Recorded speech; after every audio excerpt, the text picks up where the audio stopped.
Hello guys, welcome back to the tech with Harshad. तो guys, आज के वीडियो में हम बात करने वाले हैं कि एंगुलर का प्रोजेक्ट स्ट्रक्चर कैसा होना चाहिए। आपने देखा होगा कि बहुत सारी कंपनी में डिफरेंट डिफरेंट एंगुलर के प्रोजेक्ट स्ट्रक्चर होते हैं, बट उसमें से बेस्ट प्रोजेक्ट स्ट्रक्चर कैसा होना चाहिए। मैं अभी मोनोलिथिक प्रोजेक्ट स्ट्रक्चर की बात करूंगा। मोनोलिथिक यानी एक ओनली सिंगल एंगुलर का प्रोजेक्ट। आप देखे होंगे कि जो माइक्रो फ्रंट एंड होता है उसमें बहुत सारे एंगुलर के छोटे छोटे प्रोजेक्ट होते हैं, तो मैं उसका जो प्रोजेक्ट स्ट्रक्चर है दूसरे वीडियो में बात करूंगा। अभी के लिए हम मोनोलिथिक प्रोजेक्ट स्ट्रक्चर के लिए ही बात करेंगे। तो गाइस, जब भी आप कुछ नया प्रोजेक्ट बनाते हो, कोई न्यू प्रोजेक्ट आपके पास आता है, तो उसका मेन पार्ट होता है कि आपके प्रोजेक्ट का स्ट्रक्चर कैसा है।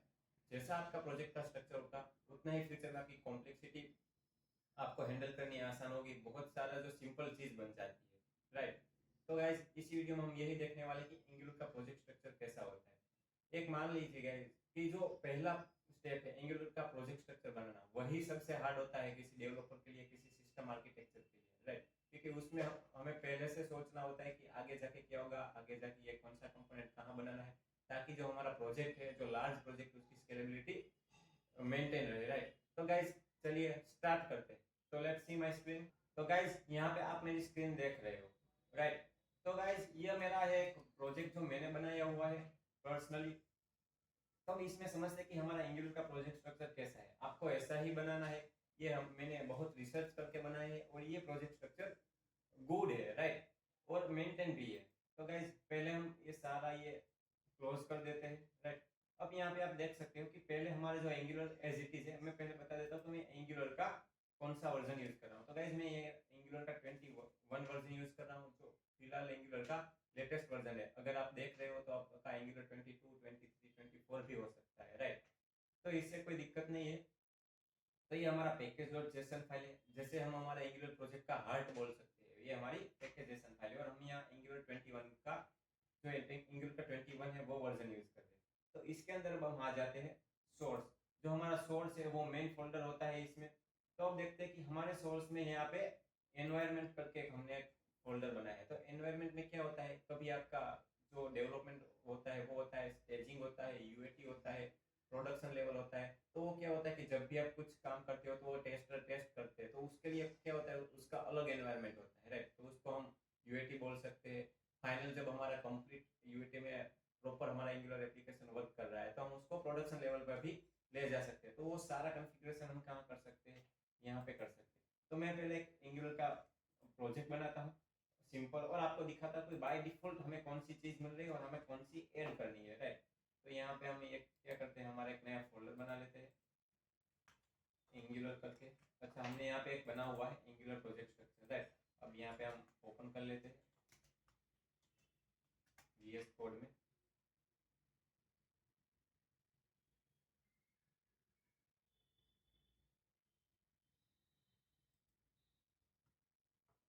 राइट। अब हम यहाँ पे कमांड मारते हैं। आप सभी को पता होगा एंगुलर का प्रोजेक्ट जनरेट करने का कमांड ng-new और प्रोजेक्ट का नाम। तो हम यहाँ पे वो कर देते हैं ng-new और यहाँ पे हम फिलहाल रख देते हैं स्ट्रक्चर।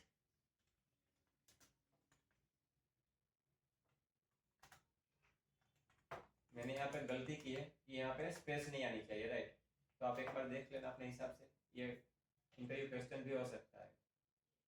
यहाँ पे आप सिंपल CSS जनरेट कर रहे हैं, हमें कोई एजेंटिक मोड ऐड नहीं करना है, लाइक क्लाउड कर्सर। तो गाइस, यहाँ पे आप देख सकते हो कि ये हमारा नॉर्मल फोल्डर स्ट्रक्चर तो बन गया है, राइट। तो जब आप कोई प्रोजेक्ट स्ट्रक्चर बनाते हो, राइट, जब आप डिफॉल्ट एंगुलर का एप्लीकेशन जनरेट करते हो, तब यहाँ पे देख सकते हो हमारे पास कितनी फाइल है। एक कॉन्फ़िग सर्वर फाइल है, config.ts है, एक कंपोनेंट है और एक राउट है, राइट। ये मान लो कि ये डिफॉल्ट फाइल है एंगुलर की। अब हमें हमारा क्या करना है, स्टैंडर्ड इंटरप्राइज लेवल हमें प्रोजेक्ट स्ट्रक्चर बनाना है। तो हम हमारे दूसरे प्रोजेक्ट में देखते हैं जो मैंने बनाया है। तो मैंने क्या किया कि यहाँ पे एक एनवायरमेंट नाम का फोल्डर बनाया है। उसमें मैंने आपको समझाया कि 3 फाइल होती है, प्रोडक्शन, यूएटी, स्टेजिंग, बहुत सारी होती है। जैसे जैसे आपका नीड पर ऐसे आप बना सकते हो, राइट। बट जनरली 3 या 4 ही होती है। यूएटी के लिए होती है, स्टेजिंग के लिए होती है, प्रोडक्शन के लिए होती है और डेवलपमेंट के लिए होती है। तो ये हो गया हमारा इन्वायरमेंट फोल्डर। उसके बाद हम जब हम ओपन करते हैं तो एक एक के अंदर मैंने यहाँ पे क्या किया है कि मैंने यहाँ पे 4 मेन फोल्डर बनाए। एक है हमारा कोर है, एक हमारा फीचर है, और दूसरा है लेआउट, और तीसरा है सेट। तो टोटल यहाँ पे कितने फोल्डर है हमारे, 4। तो पहले हम बात करते हैं शेड फोल्डर की। तो शेड फोल्डर आपको नाम से ही पता चल जाएगा कि जो कॉमन कंपोनेंट है, कॉमन सर्विस है, कॉमन पाइप है, राइट, जो पूरे अक्रॉस प्रोजेक्ट यूज होने वाली है, वो हम क्या रख सकते हैं, हमारे ये शेयर फोल्डर में रख सकते हैं, राइट। मैं आपको ओपन करके दिखा देता हूँ गाइस। यहाँ पे देखो ये शेयर फोल्डर है और मैंने यहाँ पे इतनी स्केलेबिलिटी बनाई रखी है कि मैंने एक कंपोनेंट का पूरा फोल्डर ही अलग बनाया है, राइट। तो आप देख सकते हैं कि कंपोनेंट के अंदर हमारे बहुत सारे कंपोनेंट है, कॉमन कंपोनेंट है, लाइक एड्रेस कंपोनेंट हो गया, बेस कंपोनेंट हो गया, चार्ट कंपोनेंट हो गया, फाइल सिलेक्ट कंपोनेंट हो गया, इनपुट कंपोनेंट हो गया, रेडियो कंपोनेंट हो गया। यहाँ पे मैंने जो फॉर्म के एलिमेंट होते हैं, like input, radio button, check box, drop down, इस सब के भी कॉमन कंपोनेंट बनाए हुए हैं, बिकॉज ये बेस्ट प्रैक्टिस है, राइट। फ्यूचर में आपको क्लाइंट बोलेगा कि हमें ऐसा इनपुट नहीं चाहिए, हमें ऐसा इनपुट चाहिए, तो आपको अगर कॉमन यूज नहीं किया तो हर जगह चेंज करना पड़ेगा ना। तो इसलिए मैंने कॉमन बनाया है ताकि हमें एक कंपोनेंट में चेंज करना पड़े और सारे प्रोजेक्ट में रिफ्लेक्ट हो जाए, राइट। तो ये हमारा कंपोनेंट है, कॉमन कंपोनेंट, इसके अंदर पाइप्स है, तो अभी मैंने पाइप्स नहीं किया, बट आपकी जो कॉमन पाइप होती है, मान लो कि आपकी अक्रॉस प्रोजेक्ट में कोई डेट की पाइप होती है, जो अक्रॉस प्रोजेक्ट में सेम ही डेट यूज होती है, तो आप यहाँ पे डेट की पाइप भी बना सकते हो। दूसरा है वेरिएबल SCSS। इसमें आप देख सकते हो कि मैंने सिर्फ वेरिएबल ही डिक्लेयर किया है कि राइट, कौन से वेरिएबल है CSS की प्राइमरी कलर हमारा कौन सा है, कौन सा फॉन्ट कलर है, कौन सा फॉन्ट की साइज है, बोल्ड होना चाहिए, मीडियम होना चाहिए, वो सब मैंने यहाँ पे वेरिएबल डॉट SCSS में डिफाइन किया। यही कॉमन है। अगर फ्यूचर में आपको क्लाइंट बोले कि मुझे प्राइमरी कलर अपने वेबसाइट का ब्लू नहीं चाहिए, मुझे ऑरेंज चाहिए, तो जस्ट आपको यहाँ एक फाइल में ही जो होता है वो चेंज करना होता है, तो अपने आप अपने सारे प्रोजेक्ट में रिफ्लेक्ट हो जाएगा। तो ये हमारी वेरिएबल डॉट SCSS फाइल है जो मैंने CSS के वेरिएबल कलर के लिए कॉमन बनाई है, राइट। ये हमारा एज इट इज है। और अब बात करते हैं हमारा लेआउट फोल्डर की। तो लेआउट फोल्डर में मैंने क्या किया है, जो हमारा लेआउट होता है, आपने तो देखा होगा जो सिमेंटिक एलिमेंट होते हैं, हेडर, फुटर, राइट, वैसे ही मैंने एंगुलर में एक लेआउट का फोल्डर बना दिया है। तो उसमें मैंने क्या किया है, तो लेआउट कितना होता है कि मेनली यहाँ पे ऑथ लेआउट होता है, पब्लिक लेआउट होता है, और जो मेन लेआउट होता है। ऑथ लेआउट क्या होता है कि कभी कभी आपने क्या होता है कि कई सारी वेबसाइट में आपने देखा होगा कि जो ऑथेंटिकेशन होता है, लाइक ऑथेंटिकेशन में कौन से कंपोनेंट आते हैं, लॉगिन पेज आता है, रीसेट पासवर्ड, फॉरगेट पासवर्ड, वो सब सारे पेज आपके ऑथेंटिकेशन में आते हैं। तो ऑथ लेआउट मींस कि जो आपके वो पेजेस से कंपोनेंट है, लाइक लॉगिन, रीसेट पासवर्ड वगैरह, वो सब उसकी डिजाइन कैसी है। समटाइम्स क्या होता है कि हेडर आता है वो पूरा डिफरेंट आता है, फुटर जो वो भी पूरा डिफरेंट आता है, राइट। तो वो ऑथ लेआउट हो गया, राइट। पब्लिक लेआउट क्या है कि अगर आपके पास एक्सेस नहीं है लॉगिन पे, तो समटाइम क्या होता है कि पब्लिक लेआउट होता है। एग्जांपल तरीके में आप मान लीजिए कि अमेजोन का, जब भी आप अमेजोन की वेबसाइट ओपन करते हो तो आपको क्या होता है, वो लॉगिन करने की जरूरत नहीं पड़ती, डायरेक्ट आपको डैशबोर्ड दिखाई देता है, वहां पे वो उसका जो प्रोडक्ट है वो दिखाई देता है। तो वो हो गया हमारा पब्लिक लेआउट। पब्लिक लेआउट यानी सिंपल वर्ड में आपको कोई एक्सेस नहीं है फिर भी आप जो पेज देख सकते हो उसको पब्लिक लेआउट बोल सकते हो, राइट। और तीसरा है हमारा मेन लेआउट। अगर आप लॉगिन करते हो तो लॉगिन करने के बाद समटाइम्स क्या होता है, व्यू पूरा अलग होता है, हेडर आ जाता है, साइड बार आ जाता है, उसका कुछ व्यू अलग, तो हमारा वो कॉमन है, राइट। तो वो हो गया हमारा मेन लेआउट। समझ रहे हो गाइस। तो मैं यहाँ पे एक स्क्रीन शेयर करके आपको समझाता हूँ सिंपल वर्ड में। तो मैं यहाँ पे एक वेबसाइट ओपन कर लेता हूँ, तो आपको इजीली तीनों लेआउट समझ आ जाएंगे। तो मैं यहाँ पे ये ओपन करता हूँ, यहाँ पे मैं ओपन करता हूँ फार्मिंगो का ये फोल्डर। ओके, तो गाइस ये आप डैशबोर्ड देख सकते हो, तो ये हमारा पब्लिक लेआउट में आ सकते हैं। पब्लिक लेआउट में क्या होगा कि यहाँ पे ये कंपोनेंट बनाया, उसमें हेडर है, ये सारे प्रोडक्ट जो दिख रहे हैं वो काइंड ऑफ, राइट। तो ये हमारा पब्लिक लेआउट हो गया। अब हम जब मैं यहाँ पे लॉगिन पेज पे जाता हूँ तो ये हमारा क्या हो गया, ऑथ लेआउट हो गया। आप देख सकते हो ऑथ लेआउट, राइट। थोड़ा PHP में बनाया तो थोड़ा क्या है, स्लो है। तो ये ऑथ लेआउट, ऑथ के सारे कंपोनेंट कहाँ पे हो गए, ऑथ लेआउट। यहाँ पे ये सेम ही हेडर है अभी के लिए, राइट। बट क्या होता है कि कभी कभी हमें जो ऑथ लेआउट के लिए हेडर डिजाइन थोड़ी चेंज होती है, तो हम क्या करते हैं कि बेस्ट प्रैक्टिस वही है कि हम उसके लिए अलग से फोल्डर बनाए।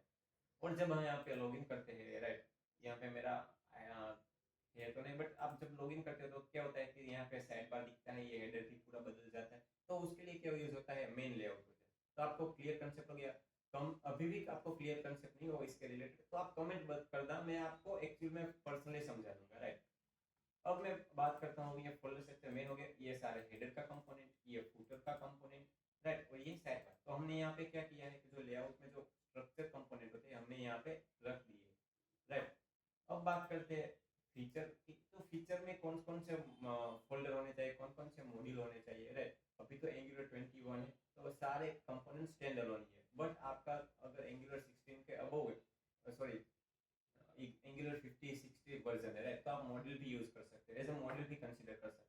यहाँ पे मैंने क्या किया है, तो पहला फोल्डर बनाया है ऑथेंटिकेशन। तो ऑथेंटिकेशन में भी मैंने दो, यहाँ पे मैं आपको समझाता हूँ, इनवॉइस बेस कौन सा है, पेजेस, प्रोफाइल, या तो मैं आपको समझाता हूँ ये प्रोफाइल, राइट। तो मैंने यहाँ पे क्या किया, एक प्रोफाइल नाम का फोल्डर बनाया। इस प्रोफाइल में अंदर कौन से फोल्डर है, एक कंपोनेंट है इसका, एक पेजेस है और एक सर्विस। और फ्यूचर में मान लो कि इसका कोई मॉडल है, यूटिल्स है, तो आप यहाँ पे इसमें ऐड कर सकते हो। क्या हुआ, हमारा पूरा सेपरेट प्रोफाइल जो भी कोड होगा इसी फोल्डर में रहेगा, राइट। तो ताकि क्या होता है कि जब कोई नया डेवलपर आए तो वो तुरंत इसको समझ पाए, राइट।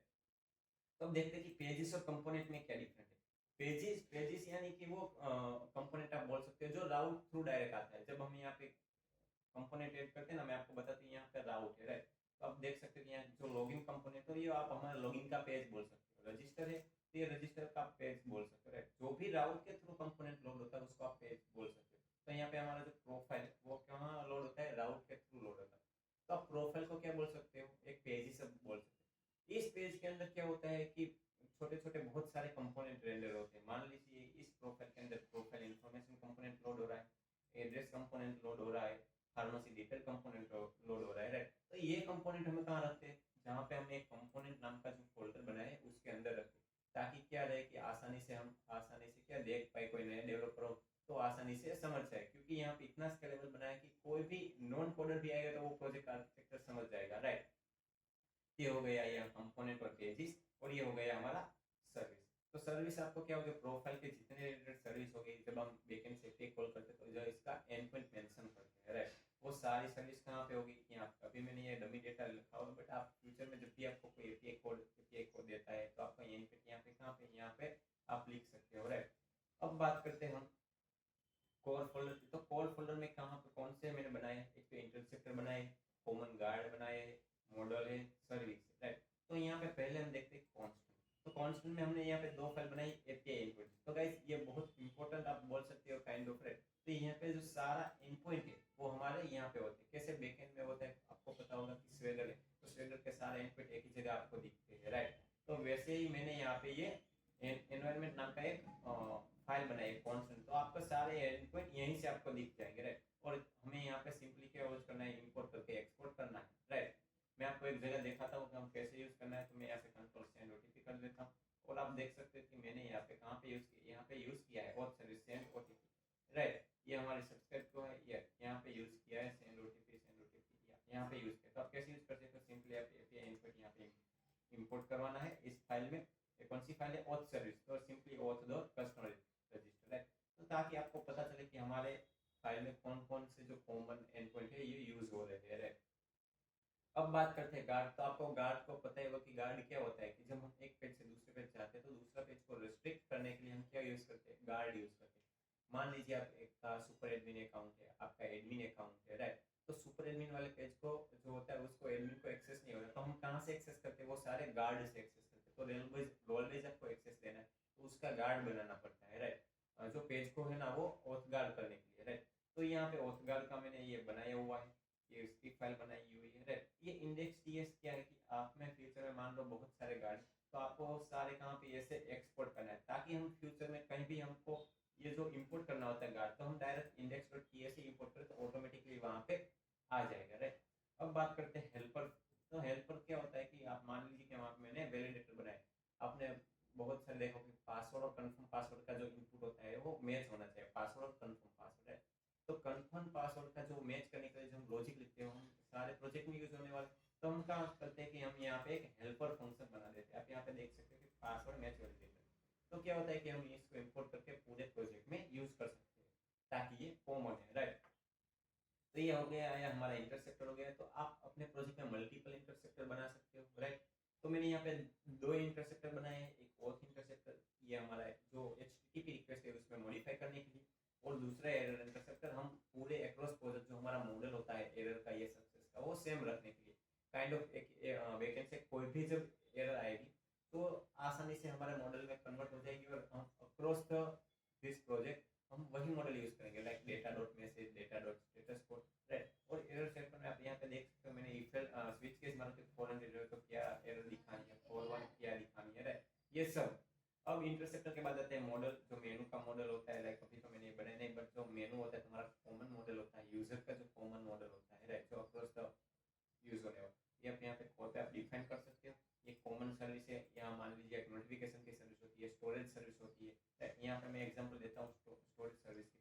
तो आप सभी देखोगे बहुत सारे डेवलपर क्या करते हैं, लोकल स्टोरेज सेट आइटम कहीं भी लिख सकते हैं, कोई भी कंपोनेंट लिख सकते हैं, बट वो बेस्ट प्रैक्टिस नहीं है। आप उसकी एक कॉमन सर्विस बनाओ, उसमें सारे स्टोरेज रिलेटेड लॉजिक लिखो। आप कुकी यूज करें तो cookie storage, local storage, session storage, वो सारे कॉमन रखो, ताकि क्या होता है कि अपनी सिंप्लिसिटी आसानी से बनी रहे।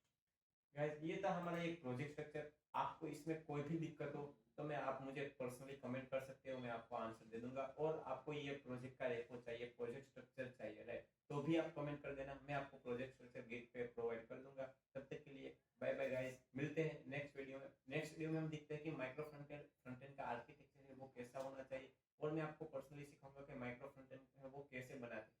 क्योंकि अभी के टाइम में माइक्रो फ्रंटेंड बहुत सारे यूज हो रहा है, जो लार्ज एंटरप्राइज एप्लीकेशन है उसमें माइक्रो फ्रंटेंड यूज होते हैं, राइट। तो हम नेक्स्ट वीडियो में देखेंगे कि माइक्रो फ्रंटेंड क्या होता है और इसका प्रोजेक्ट स्ट्रक्चर कैसे बनाते हैं। तब तक के लिए bye bye guys, have a good day.